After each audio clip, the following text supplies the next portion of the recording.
Salut YouTube, c'est JP de CryptoBlock. On se retrouve pour un suivi de l'actualité qui compte dans le monde de la crypto et pour de l'analyse graphique. Aujourd'hui, on va parler de 3 sujets intéressants comme la voiture qui permet de gagner de l'argent, d'un site qui permet de suivre les achats de Bitcoin des grandes entreprises et de Google qui revient sur une décision de 2018 qui concerne la crypto. DMAC est un constructeur canadien de véhicules électriques depuis 2002. Il vient d'annoncer la première voiture au monde capable de miner des crypto-monnaies. Les cryptos qui seront minés seront Bitcoin, Ethereum, Litecoin et apparemment Dogecoin. Imaginez une voiture qui, lorsqu'elle est garée, vous fait gagner de l'argent en minant des crypto-monnaies. Eh bien, c'est ce que ce constructeur a l'intention d'offrir et ce, dès 2023. Les précommandes sont ouvertes et le paiement en crypto est évidemment accepté. Le minage pourra être réalisé lorsque la voiture sera garée grâce à des panneaux solaires intégrés. Si la promesse de ce constructeur est tenue, ce sera vraiment un changement de paradigme par rapport à l'utilisation actuelle des véhicules. Voici un extrait de l'annonce du constructeur. Chaque véhicule Spiritus participera au réseau blockchain en tant que nœud et intégrera le Nebula Miner et Nebula Wallet. Nous entrevoyons un futur où le péage, le parking et le drive seront payés à la volée avec de la crypto. Autre news intéressante, si vous voulez suivre ce que font les grandes corporations qui innovent en matière financière, il s'agit du site bitcointreasuries.org. C'est un site qui regroupe tous les achats de Bitcoin répertoriés par des grandes entreprises et qui se doivent de les déclarer dans leur bilan comptable. On peut y voir la quantité de Bitcoin qu'elles ont, le prix d'achat et les déclarations faites comme les communiqués de presse ou bien les déclarations auprès de la SEC, l'autorité de régulation des marchés financiers américaine. Ce qui est intéressant, c'est que dans l'esprit de transparence de la blockchain, on peut y voir les prix d'achat de Tesla et MicroStrategy, qui sont 2 entreprises qui ont défrayé la chronique lorsqu'elles ont rendu public leur achat de Bitcoin. Pour l'instant, même avec la récente baisse du cours du Bitcoin, la plupart des entreprises listées sont en bénéfice. Enfin, Google vient d'annoncer qu'ils allaient de nouveau autoriser la publicité pour des services liés aux crypto-monnaies sur leur plateforme à partir du mois d'août. Il faut savoir qu'il y a 3 ans, ils avaient décidé de faire l'inverse et d'interdire toute publicité de crypto à destination des auditeurs américains. La nouvelle à l'époque avait fait beaucoup de mal à la réputation de la crypto, qui était alors en plein bear market, c'est-à-dire en marché baissier. Le fait qu'ils reviennent sur cette décision est un signal que les crypto-monnaies sont de plus en plus acceptées et est de bon augure pour les personnes qui ont de la crypto. Maintenant, on va passer à la revue graphique du Bitcoin, en commençant par Scalpex Index. Alors, on voit qu'on est toujours dans cette consolidation et je crois qu'il va falloir être patient. Ce qui est intéressant, c'est quand on regarde la dernière fois que le prix était dans ce range, des 28 000, 42 000, il est resté assez longtemps. Là, j'utilise un outil qui me permet de compter le nombre de barres.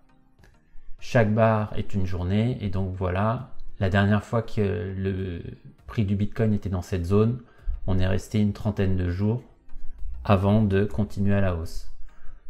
Aujourd'hui, depuis la baisse très forte d'il y a 2 semaines, voilà, c'est ça, ça fait juste 2 semaines qu'on est dans cette consolidation. Donc il faut s'attendre à ce que ça puisse durer. Dans le passé, il y a déjà eu une période de 30 jours à ce même niveau de prix. Pour l'instant, je vois de la compression, c'est-à-dire que le marché baisse, remonte, et pour l'instant, on vient de subir une baisse aujourd'hui. Au niveau de l'open interest, alors il y a 2 choses dont je voulais parler. La première, c'est que sur cette zone des 28 000, 42 000, au mois de janvier 2021, ce qu'on voyait, c'était lors de la consolidation avant l'expansion, l'open interest était comprimé. Donc en fait, ça ne donnait pas vraiment d'informations. Et après, l'open interest a suivi le prix. Quand le prix a augmenté, l'open interest a augmenté de façon linéaire. Or, là, ce qui m'interpelle, c'est que comme on est dans une consolidation, regarder l'open interest en même temps, ça donne des informations. Là, on voit que sur les 3-4 derniers jours, l'open interest a augmenté. Ce qui m'intéresse, c'est dans une consolidation, j'ai plutôt envie de voir l'open interest baisser, car ça veut dire que les market makers, les fournisseurs de liquidités, n'ont pas envie de vendre à des prix qui sont bas, alors que si dans une consolidation, les open interest grandissent et que le prix reste en consolidation, ça veut dire au contraire que les market makers pensent que le prix est assez élevé pour vendre. Je vais vous expliquer ça d'une autre façon. Si on regarde la période du mois de septembre-octobre de l'année dernière, le prix était dans une consolidation et pourtant les open interest n'ont pas arrêté de baisser. Et ça traduit bien ce que j'étais en train d'expliquer, à savoir que les fournisseurs de liquidités en fait ne vendaient pas à ces prix-là parce qu'ils s'attendaient à ce que les prix augmentent. Et après, une fois que le prix a commencé à augmenter, là ils ont commencé à de nouveau vendre. Donc on va voir. Pour l'instant, on sait que on est dans une consolidation et que ça peut durer longtemps, voire 2 fois plus longtemps, car ça fait que 15 jours qu'on y est. Et pour l'instant, je monitore quand même cette open interest. J'aurais pas envie que la valeur augmente de trop. Pour les autres indicateurs qu'on a déjà vus, le Fear and Greed Index est toujours faible. Donc ça, c'est potentiellement toujours positif pour un buy. Si on regarde les funding rates, il y a eu un uptick, c'est-à-dire un uptick vers le haut, à savoir là, sur les marchés dérivés qui utilisent des stablecoins pour faire de l'effet levier comme collatéral, on voit qu'en fait les traders sont largement ont parié largement à la hausse. Et donc c'est pour moi on va voir après dans le chart, c'est ce qui explique la forte baisse, c'est-à-dire que très souvent le marché, quand trop de traders parient à la hausse, le marché va essayer d'aller prendre leur stop de protection. Je préférerais en fait retrouver des valeurs neutres pour me dire que le prix va augmenter sur le Bitcoin. Au niveau du graphique mensuel, on s'aperçoit que le prix est toujours aux alentours du prix d'ouverture du mois de juin. Et pour l'instant, on est en train de consolider et le prix ne bouge pas trop. Alors, quelles infos je peux glaner de ça? Eh bien, il y a une logique qui est assez simple. C'est si je suis au-dessus du prix d'ouverture du mois de juin, je peux me dire que le prix va tenter d'aller tester une résistance. Donc ici, ce serait le haut du mois de janvier. Et ensuite, si c'est réussi, d'aller tester le prochain niveau mensuel. Donc ce qui serait aux alentours pour le mois de janvier, 42 000 et pour le mois d'après, 45 000. D'accord? En revanche, si le prix est en dessous du mois d'ouverture de juin, une autre logique que je peux appliquer, c'est que le prix a envie de tester les supports qui sont en dessous du niveau de prix, à savoir le point bas du mois de février. Et si le test est positif et que le prix a envie de continuer de descendre, il pourra aller tester le point d'ouverture de 2021, à savoir les 29 000, 30 000 $. Donc, pour l'instant, comme le prix ne bouge pas et qu'il est en consolidation, on ne peut pas trop s'en servir. Mais ce que je vais essayer de chercher sur des périodes de temps plus faibles, à savoir par exemple sur le 1 heure, c'est si je commence à voir une impulsion du prix vers le haut et que le prix repasse au-dessus du mois d'ouverture de juin, eh ben je vais peut-être pouvoir prendre un trade avec comme objectif le 42 000 et 45 000 $. En revanche, si le prix commence à montrer de la faiblesse et qu'il commence à faire des impulsions vers le bas, je vais pouvoir parier à la baisse avec comme target 32 000 et comme support et 29 000 comme support.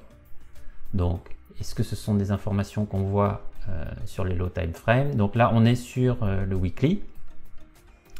Donc, on voit bien qu'on est en dessous du prix d'ouverture du mois de juin. Si on repasse dessus de façon impulsive, une logique target au niveau weekly, c'est 41 000, alors que c'est 42 000 au niveau mensuel et 45 000 après.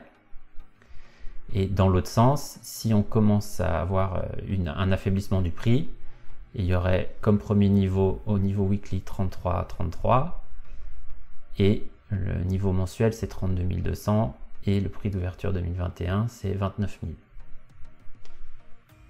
Au niveau du daily, on voit les mêmes informations, hein. C'est juste que là, on a un peu plus de granularité car il y a plus de bougies. Et ce que je voulais vous montrer au niveau des petites périodes de temps, ce qu'on dit low time frame en anglais, sur le 1 heure,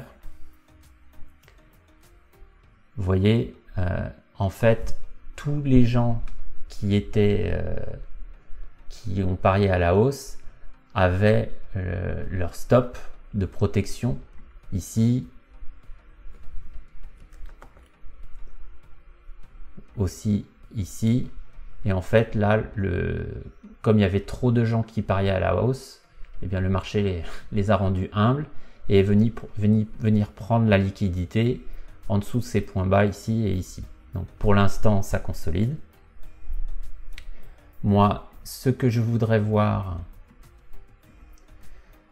pour un test des 42 et 45 000 comme on a vu précédemment, ce serait une impulsion ici, un retest, puis une tendance haussière vers le haut pour aller d'abord taper le niveau hebdomadaire de 41 000 et ensuite le niveau mensuel 42 000 et 45 000. Si en revanche le prix continue d'aller chercher la liquidité en dessous des points bas de façon impulsive, alors il ira voir les points qu'on a vus précédemment, à savoir 33 300 et 32 200, etc. Donc voilà ce que je pouvais dire pour BTC. N'oubliez pas de vous abonner à la chaîne si ce n'est pas encore fait. Et surtout, très important, activez la cloche pour être prévenu lorsqu'une nouvelle vidéo est publiée. On se dit à très vite pour un commentaire de l'actu et une revue des charts de la crypto.